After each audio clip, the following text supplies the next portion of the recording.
Do it. All right, I think that's it. We're live. So, hi everyone. Good morning, good afternoon, good evening for everyone watching, wherever you are in the world. Today we're hosting an AMA about product at Binance. So we're joined by CZ, who I don't think needs an introduction. We've also got Mayur here, who, if you're not familiar, he's a product lead at Binance. How are you both doing today? Not bad. Life's good. All right. Perfect. Cool. Yeah. So since morning. So excellent. So we've got a bunch of community questions lined up, and we'll be collecting more as we go on. But we'll just start off with a quick look back at 2022 and looking forward to 2023 as well. So, CZ, I think I'll throw it to you first. If you could just give like a minute or so reflection on some of the product development that Binance has gone through over the last year or so. Yeah, I think the product team's quite large now. There's many detailed product developments that people don't really think or know about. And actually, Mayur knows a lot. He and I have worked very extensively on the KYC improvements. I think before 2022, we mostly had a global KYC program, meaning that we use the same KYC vendor, same KYC process for each country, for every country. That's not very optimized, and that's also not user friendly. So in 2022, we did a lot of work on how to do country level, regional level specific KYCs. We use local vendors, local government databases, which are much more accurate, much higher pass rate, much easier onboarding process, while still being more compliant. So we did a lot of those improvements that happened. And then on the big products, I don't know if you have any. Yeah, I'll add a couple of more to that. Right? I think there are a lot of small changes like throughout the entire experience. Right? CZ talked about KYC, but even before that, we added Google and Apple login, just making it very easy to sign up. We improved biometrics, so you didn't have to like get login and every time enter your email and phone number based multi-factor authentication. Now you can just do your Face ID and log in. We added a lot more fiat channels. So people who are able to deposit now with Apple Pay, be able to just get onboarded onto and start their crypto journey very quickly. And then on the trading products as well, a lot of improvements, like some of them small, but some of them very meaningful improvements to products like auto investment, dual investment, grid trading, strategy trading. We launched the Binance Feed, which has been something we're very excited about. For the first time, we are just having a very daily engaged set of content that helps users not just learn, but also engage with Web3 in a more meaningful way than just trading. So those were kind of some of the big themes. We want users to make it very easy to begin their crypto journey. And once they are in, we want to keep them engaged, whether they're buying, selling, trading or not, the entire end-to-end experience. And that's something for 2023 as well. Like a lot of these small improvements, which is why we're very excited about the Binance Build series we're doing on Twitter, just to showcase like this won't all be like big, massive launches. We will do some of those as well. But it's all about these small improvements that make the journey incredibly amazing over time. Okay, yeah, that's awesome. Good reflection. And then just very broadly, because we'll get into the specifics later, looking forward into 2023, what do you think are some of the upcoming trends and themes that will be a focus for the product team this year? So you want to take first stab? Why don't you go first? Okay. So, I mean, one of the biggest, trust and transparency and user protection, right? I think this has always been the key of Binance. I mean, even since our early days of founding, we have done things that may not have been great for Binance, but were important for user protection. And we have always made those choices. End of last year, we launched a proof of reserves, starting with just Bitcoin.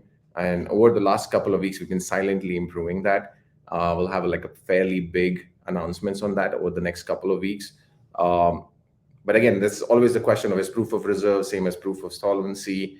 And then Vitalik has proposed a new ZK snark-based solution, and CZ offered us to be the guinea pig for it. So there's a team working closely on that. And if we are able to make it work, because it's a brand new kind of concept, then we'll most likely open source it as well. So we can not just Binance provide this, but encourage the entire industry to provide that transparency that our users expect from the whole industry and also from Binance. Just a compliance journey. It's never fun or super press-worthy to talk about compliance, but we want to make sure that the journey continues. We make it very easy for people to keep coming on to Binance, and then also show the regulators the incredible amount of progress that has happened in this journey over the last couple of years. So that theme of trust and transparency across the board, I think, will be something that we will keep investing on in 2023. Yeah, and on top of that, I think Mayur is much more focused on user-driven products. We're also looking at how to improve our internal operational efficiency.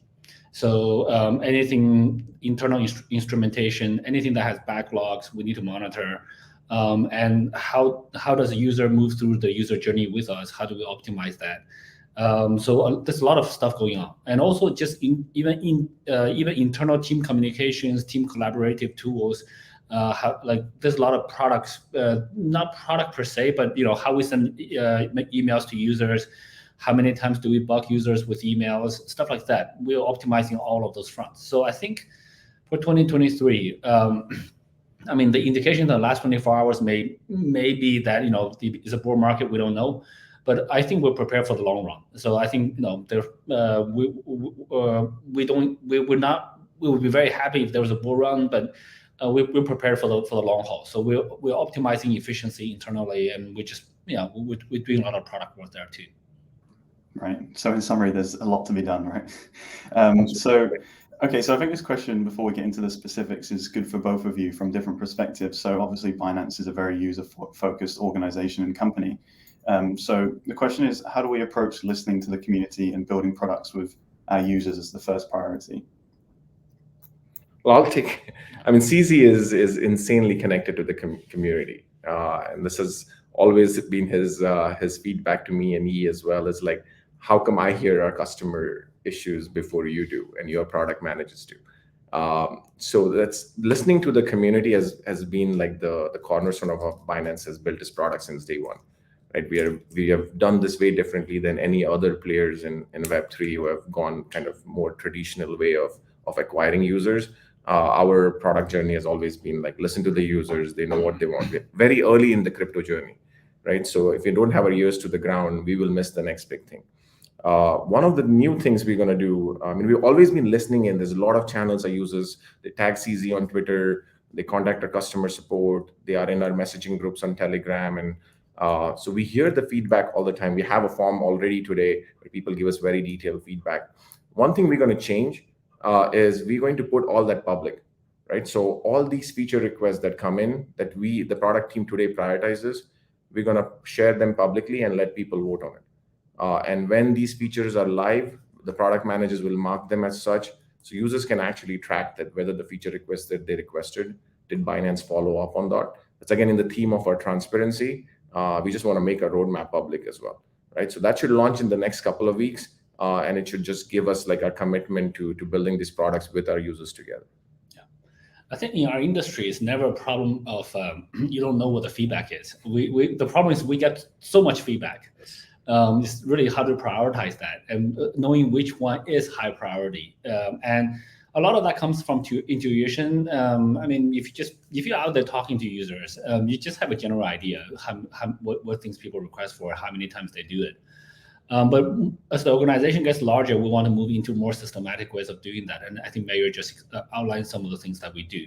We already have a way to track that on the back end when people request the features through customer support. But we're now making that public. So that's never been the way to do it, or the tools to do it has never been the issue. I think what differentiates Binance from other players is that the willingness to engage, and we're always engaged. Yeah. Cool. Well, the public roadmap sounds awesome. CZ, just a quick diversion from the schedule. How many pieces of product feedback do you think you get through Twitter a day? I would think that I get somewhere around 100 to like 300 feedback a day, but the problem is seeing all of them. So I don't get to see all of them, and then but on the tweets that we ask for feedback, then everybody comes in and give feedback. The problem with asking on Twitter or Telegram is we don't know what type of users they are. The stronger way to collect that feedback through Binance.com with a public webpage or through our customer support is we know who those users are, much more deeper level. So we have more stats, or we have more ways to just rank them based on a equal vote per person, which is actually not the right way. We do want to have weights, higher weights to the people who use us more, who use us more heavily, who have used us for longer periods of time, and then probably slightly lighter weight for people who just use us. But the tools are there. The tools are not a problem. Yeah, and if you want to get like a real feedback through, like we need to lower the noise as well. Like there are a lot of, like probably 70% of what he gets is probably like when this coin will be listed or when that coin will be listed, and that pushes the actual product feedback like a little lower. So if you do want CZ to hear your feedback, one, you can tag me as well, so I don't get as many as him, and two, you just want to increase followers, right? Yes, exactly. And then two, don't. Just give the product feedback where we can improve. Like some of CZ already said, the listing stuff is not something we do based on Twitter feedback, right? So, but the product one, we will hear your feedback and improve. Got it. That makes sense. So then we'll get into some community questions, and hopefully we maybe will address some of those asks for product feedback as well. So the first one, this comes up every single AMA, but it keeps coming up, so we'll answer it again. The question is, when are you bringing Binance Card to insert country here? So maybe one of you can share a bit more about the plans for the Binance Card rollout. Zizi, you want to take this one? Yeah, sure. Actually, why don't you take it? Okay, I'll say this 100 times. Yes, that's true. So, I mean, the Binance Card, I mean, we work closely with the card issuing partners, right? MasterCard and Visa. So the launch of that is gated on our partners' readiness to enter that particular market. There's again a lot of underpinnings and based on the fiat channels that need to be available in those markets, so that process is not so much as like our regular products where I build it with my tech team and we push a button, it goes live, and 100 million users see it.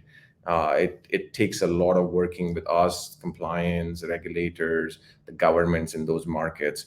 So again, long story short, we want to get Binance Card to every country out there. That's the directive from CZ. That's what the team's working on. So it's not a lack of want of trying that a particular Binance Card is not available in the market. But what you will see this year is an accelerated pace, because all of the foundation that we needed to build to launch the Binance Card in one particular country or one particular continent allows us to launch the next few countries much faster. So it took us a while to get the first few countries, but you now see an accelerated pace of rollout this year. So we can't talk about the specific countries because, again, as I said, it's not in our control. But you will just see a lot more countries this year. Got it. That makes sense. And then the next question, before we get to the ones from specific people, this came through multiple people as well. How is Binance dealing with bad actors through the P2P product? Yeah, so maybe I'll take that one as well. So I mean, there are bad actors, as we found out in every industry at every different levels, from tiny people who scam on P2P to people who scam much larger amounts. And it's a problem with scale, right? We have a lot. Our P2P program is extremely well developed. And when 99.9% of the transactions go through really well, you don't hear about that, right? When that once very small one doesn't go well, it is very noisy because it impacts the user very significantly, right? So do we want to have a 100% perfect product? Absolutely. Are we putting in measures in place in terms of just the verification of on both sides of the marketplaces, monitoring, like AI-based monitoring to detect these patterns and bad actors, more agents to kind of review these and so we can address them quickly? Yes, absolutely. Yes, on all of those count. Will somebody manage to kind of beat those systems in a very, very small percentage, like micro percentage cases? Yes, because the security is never 100% game. We just need to keep upping the ante from our side and keep lowering that percentages. Yeah, we can talk a little bit about the specifics as well. Any peer-to-peer trading system or any peer-to-peer interaction system, there's potentially scams, fraud, bots, etc. And there are bad players that try to drag other people down. So we try to have multiple systems. One is cost for conducting those things. The other one is a scoring system. So if a merchant or if a user has transacted with us multiple times and each time they've done very well, then they get a good score. The next one of those transactions will go through very quickly. The newcomers will have to be more careful with them, so their transactions may be more scrutinized. Then we may increase the cost for that. But there's a balance, right? So we don't want to overly penalize the new users or the users with new scores. But also for people who have been reported to have been associated to either slow reactions or scammers, etc. So on P2P, the level of scam is actually there's no real financial impact to the scam. But as a user, you can lock up the merchant's funds by taking their order and then not pay, and then the merchants will take a while to unwind that transaction. They don't lose money per se, but they lose opportunity costs during that time. So, and for the user, if it's a bad merchant, they get a bad experience. They don't necessarily lose money. We hold custody of the crypto asset that the people are trying to sell. So it's just a troublesome it just increases the troublesomeness and also decreases the user experience. So we can increase the cost in little bit here and there, and use credit systems to reduce that. And also we want to provide very good customer support in those dispute resolution situations. So we're doing all of that. It's not perfect, as Mayur said. So, but we are trying to improve that. So, and in certain countries, when we launch, it's more of a problem than other places. It changes from time to time. So we just got to continually monitor and address it. Got it. Okay, that's clear. So the next question is from I am Varchasva, and it's how is product development going to help with real world adoption? Okay, maybe I'll take the first stab. And so in real world adoption for any product, right, comes from solving problems that users have today or users are going to face really quickly. I often get this question, and I get this question from users who are in developed financial markets because they have access to financial trading tools. If I'm in the US or I'm in Canada or UK, we also get them from users whose currency, the fiat currency from their country, is fairly stable with decent level of inflations, which nowadays is what, 6%. But like, we don't get this question from users who are in countries with 65% inflation. They already have a real world use case for crypto. We don't get this from countries where there is a geopolitical problem happening right now, where they really can't just have access to their regular money, and crypto is already solving massive amount of problems for them, right? So in those countries, we see crypto adoption at multiple double digit, right? Whereas the global one is still in single digit percentages. But even for countries where they have great level of financial tools today and stuff, like, there's still real world use case. Like trading on crypto, you can trade 24/7. Like, I'm based in Asia right now, but I'm American. If I need to trade on stock market, I have to stay up at like 10:30 at night. I don't need to do that on crypto. So is that a real world use case? Absolutely. Do a lot of people face that today? Probably not. But once they do it, they know that the advantage is there, right? So the question for us is like, how do we keep solving each of these problems? Like problems like inflation, where something like a stable coin like Binance USD could help. Problems like remittances and sending money abroad to your relatives, or as an immigrant sending money back to your family. Crypto is already, with Binance Pay, we're already solving some of these problems. Payments for merchants, cross-border settlements, where just the FX cost today can be very, very penalizing. Those use cases are already working, but they're not mainstream yet, right? Because so the question there is a little bit about education and just bringing the right partners along. And then also making sure that the platforms and products we build can reach out to those users outside just the trading and trading use cases. So again, that's just a matter of just keep building the right products, keep getting the users, keep increasing the trust in the ecosystem, focusing on user education, and then keep solving these problems, some of them just one small percentage at a time. Yeah, I would go further saying that, look, there's no adoption without product. Right? You can have a great technology or concept, but you gotta have the people use products. And when people use products, they don't think of them as products. They just use a tool to help them solve a problem. So if you look at the internet, if there's no Google search, if there's no websites, if there's no e-commerce, if there's no other things, then there's no internet. Well, the internet technology may exist, but then there's not gonna be very much. So people use tools and that's adoption. That's product. So product is essential for adoption. The easier we can make products for people to use, the more people will adopt it more easily, and the more adoption we will have. The more geographic coverage we can have, the more adoption we'll have. That's also a product feature. Like Binance Card, how many countries? The more features we have, the more people will use it. So it's everything. So product is essential to adoption. So yeah, it's very simple. Yeah. Cool. So then this next one, I think probably for you, Mayur, because it's exceptionally specific from DGen After Dark. Is drag and drop take profit and stop loss levels in the roadmap? Okay, that one very specifically, I don't think I can say yes or no. I mean, we have products right now like Dual Invest and Auto Invest that kind of help people kind of automate some of those pieces. But this one I'll need to get back on the drag and drops stop loss one specifically.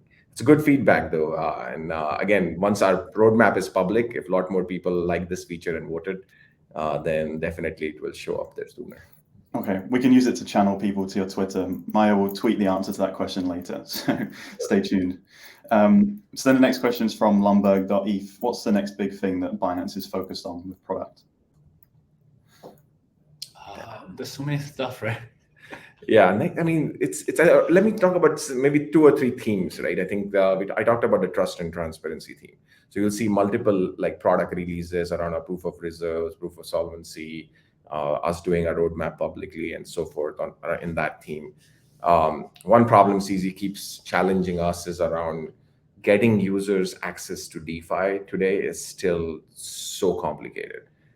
Even for experienced tech users, like getting a wallet, a seed phrase, backing it up securely, connecting to the apps, cross-chain issues, funding your wallet, transferring money. It's still a pretty scary and kind of, it's like the early days of internet where you had to type in IP addresses, right? And we know what the adoption level of internet was, right? Until like domain name came, it just didn't happen. Right. So I think that's another area that we will look to kind of invest in and just make the, as you said, it's a tool. It needs to be easy to use. If it's not easy to use, then you'll just not get to the mass adoption levels. That's kind of the second area of theme. Compliance and just being able to get users onto Binance. Like as I said, like if you want 1 billion people in crypto who are not already in crypto, the 1 billion people have to do KYC. There's not a single company out there in the world that has put 1 billion people through KYC, right? It's a problem that's never been solved at that scale. And we want to be the first person to do that, right? So that will be, again, an area, it will take a time, but it will something that, again, we want to make it as one click. If it's just one click where you scan your face and you have KYC'd and you enter the system, if we get to that level, we'll get to 1 billion users on fully compliant manner on the system. But again, it's going to take a lot of kind of investment and time to make that happen. So those are, I think, top 3 things on my mind. Yeah, and also Binance is not a single product company, right? So there's a Binance exchange, centralized exchange, and there's there's so many features there, like the spot futures, a lot of different products. On top of that, we're investing very heavily in custody, faster blockchains, wallets, many other things, DeFi. So there's a lot of different products. Yeah, that question, I can't really single out 1 or 2 or 3 products that we want to focus exclusively on or are the super high priority. All the products are high priority, and we have separate teams working on them. So yeah, so there's a lot going on. Got it. Well, I think the next question leads on well from one of the themes you were talking about there, Mayur. So this one's from Anti-Code. I'd be curious about Binance's transition to on-chain. I remember you were talking about it in an AMA some time ago. We'll be interested in the details. So I know that you've talked a lot about Binance becoming more like CDFI. So perhaps you can expand on that a bit. Yeah, I think it just lines up with what I was saying before, right? Like if you want users to be able to use crypto in its entirety, right? Not just as a centralized exchange for a trading platform, but actually using the power of the apps across all the chains that are out there. The onboarding experience needs to be a lot more simpler. We did very early experiments last year with the Binance DeFi wallet. We have our trust wallet, which is a kind of full self-custody wallet. but we wanted to try and see, like, could we bring users who are using Binance, kind of give them a more like a sandbox version of DeFi. And there's a lot of interesting feedback from users around that. The simplicity is something people like, ability to access certain like whitelisted DeFi tokens that they can get access from Binance.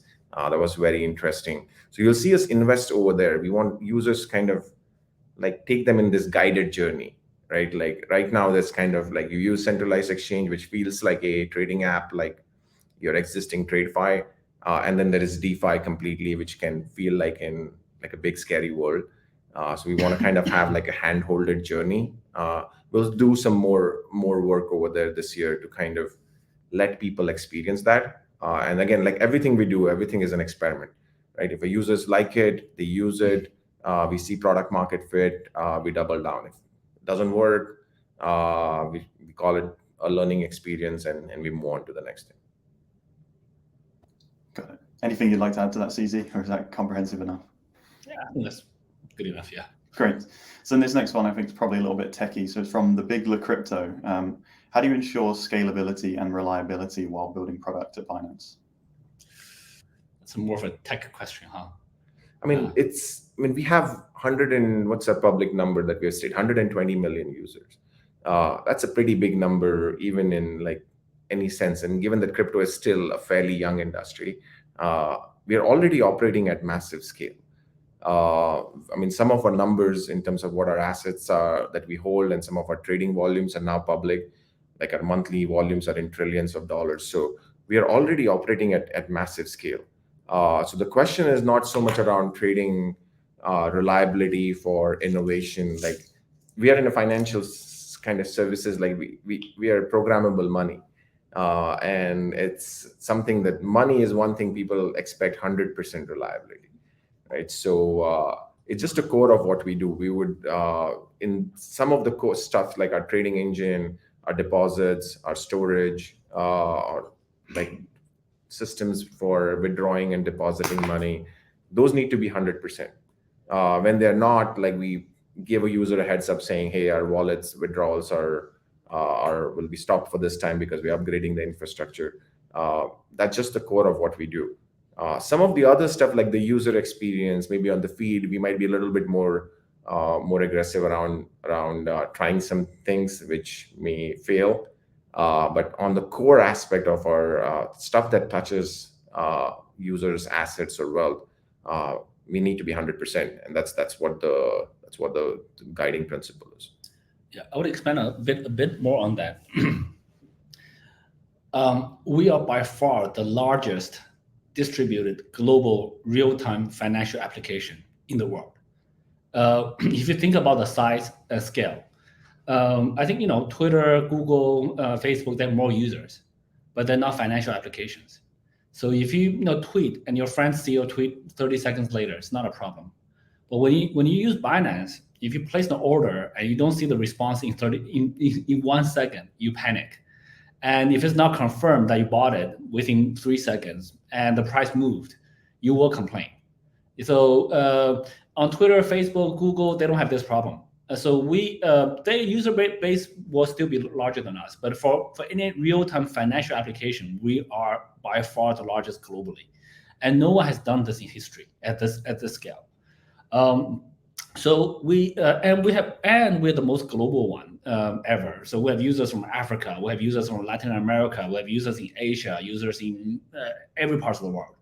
And the way the matching engines work, so all the previous order will change the price for the next order. So all the orders have to come into a central place and then execute in a sequential deterministic time price and time priority order. So solving that technical challenge is very difficult. And we run 24/7. We never have downtime. We never have time to do like traditional upgrades. Everything I've done in real time without affecting trading. So that's a very strong engineering challenge. I actually don't know all the technical details. I won't be able to speak intelligently about them. But the way, in my mind, the way how I visualize how we solve them is we just hire the best people from the largest traditional applications, including large internet applications, large finance applications, and we tell them, look, this is a new challenge you just got to solve. And so far, I think very few people solve that problem at that scale, and we're the first ones to do it. And so far, we've done it reasonably well. I wouldn't say perfect, but we have done it reasonably well. And then also to the extent that there are other operations like if you have a Bitcoin wallet and you try to like do 1,000 transactions per hour, it's probably going to crash. We have a service 120 million users, and then not long ago, one day, a large number of retail users withdraw a total aggregate of $5 billion. No banks can handle that. The banks can handle one transaction that withdraws $5 billion if they have that much money, but they won't be able to handle many hundreds of millions of retail guys to do that. We handle that. So the engineering challenge is real, but we have some of the best people to do that. And this actually is an advantage for us at scale. The small exchanges will not be able to handle, will not be able to do this. So so it's some of the challenges we face, but it actually makes running crypto exchanges much harder than in the technical aspects. Some of the best people doing that. Got it. That's very interesting.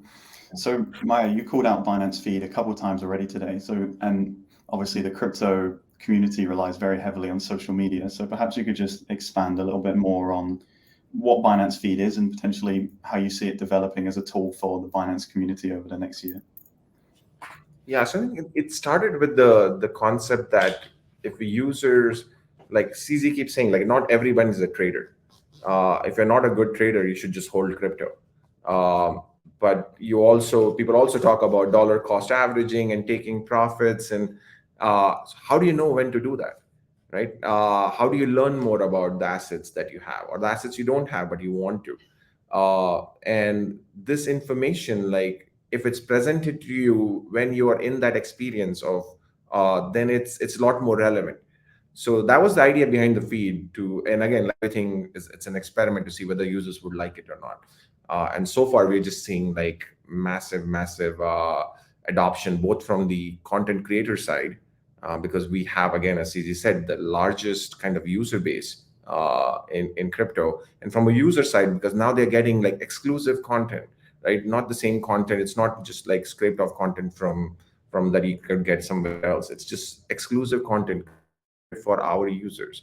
And then we have systems that kind of match that content over time, personalizes it per the user based on the assets that they hold, based on the content that they have interacted with. And again, we just again, very early days right now, right? It's only available in a couple of languages. You will just see that content, a lot more local content being created this year, a lot more personalizations, a lot more different content types. So, and then also content in context, right? So when you are trading, when you are putting that buy and sell order, when you just finished buying an order, would you start following that coin or that community? Those kind of new experiences. Because at the end of the day, like, again, we want to optimize for like 10 years, 50 years. Users may not trade today, but they may learn over the next couple of years and become good traders. And we have academy, we have investment in content already. We just want to make it like more accessible and more contextual, so that the users get the right content at the right time. Yeah, for me, it's a little bit more, it may be a little bit more personal. I just don't like FUD. Many things there about our industry in general, not against Binance, but particularly, well, also against Binance, but also against the entire industry. There's FUD, there's false news, there's just a lot of random low quality stuff out there. And we said, look, why we have 120 million plus users? Why don't we just have content on our platform? And then we can ensure that's high quality, highly relevant, and highly local. Because also, if you look at what we call traditional media, it's centralized around a few, like the large players are in a few different countries. They're not very local. So we also want to decentralize we're in a decentralization industry. We want to decentralize content. We want to have local creators that can produce relevant content in their local economies, local situations, etc. And so that's really the goal. And look, we have the user base, we have an app, and people are already trading with us. In traditional trading apps, you also see news. So if you look at Bloomberg, they have a lot of trading, but they also have news. So that's a natural extension. And so that's what we're doing. And so we will continue to invest very heavily on the content aspect of our app. Awesome. Well, for any content creators out there, if you want to give it a try, give us some feedback. We'll be happy to hear it, because that's one of the things that we're excited about for this year, one of many. So we haven't got too much time left. I've got 2 questions lined up I want to get through. So the first one, maybe a bit out of left field, but it would be interesting to hear the answer. So this one's from Richard Sealer. My kid wants to trade on Binance under my account. Is there a possibility of having a linked omni-bus account, which would have my supervision? No. Yeah, that's a bad idea. It's I mean, our terms of service require you to be 18 years old, and as I said, we talked a lot about KYC today, so you need to do that. I also don't think we'll allow one person to trade on another person's behalf. It's just a bad idea, and also kids involved. It's just not a good idea. Okay. Yeah, I mean, they can use. I mean, as we just talked about the feed. I think it's a good idea. I think getting people involved in the technology is super interesting. Getting people early in the education about Web3 is great. They can learn the programming languages and explore what smart contracts is. I think that's in my personal. I have kids. I think that's a better kind of education, in my opinion, to let them learn how to build. But again, I'm biased in that sense, since I'm a product person. Than trading. But for trading, let them be 18. Yeah, and also kids have something that we don't have, which is the advantage of time. They can just hold. So you buy some crypto for your kids, put them in their wallet. Let's just hold. Don't let them trade. It's a bad idea to start trading too early, I think. Got it. Well, Richard, hopefully that answers your question. Yeah, and then finally, we'll wrap it up with this one from Gabby Crypto King. Any plans to build a Binance Metaverse, and would that be powered by BNB? Well, if we build one, then it's definitely going to be powered by BNB. But we're not game builders yet. We don't have a game building team. We don't have a metaverse virtual reality build team. Things could change in the future. So not saying that's not a possibility, but at the current moment, we're probably more open to just investing in other virtual reality, metaverse game. We don't even know what metaverse. Nobody really knows what metaverse means. Everybody have a different concept of it. Yeah. We do want to provide the tools, though, right? So we have BNB Chain, the community over there is invested in kind of making it scalable so it can support the use cases. From Binance side, we have Binance ID now, which can solve the onboarding problem for Metaverse. You can just log in with Binance and just quickly enter. So those, and again, we have Trust Wallet and again, infrastructure pieces that can support once somebody creates it. So those are available. And then, as CZ mentioned, Binance Labs is making investments in key players who are kind of developing some of these experiences.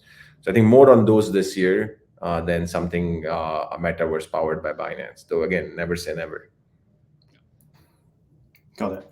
Cool. Well, yeah, I think we've only got about 1 minute left, so no time to squeeze in another question. So we'll leave it there. So thanks, CZ and Mayur, for tuning in and taking time out of your weekend. Appreciate you answering all the community questions. And yeah, for everyone watching as well, thank you for submitting your questions. And again, any products, feedback, or other questions, get at us on Twitter, and hopefully we'll get back to you and start prioritizing those. Sounds good. All Thank right. you, guys. Cheers, guys. Thank Cheers. you.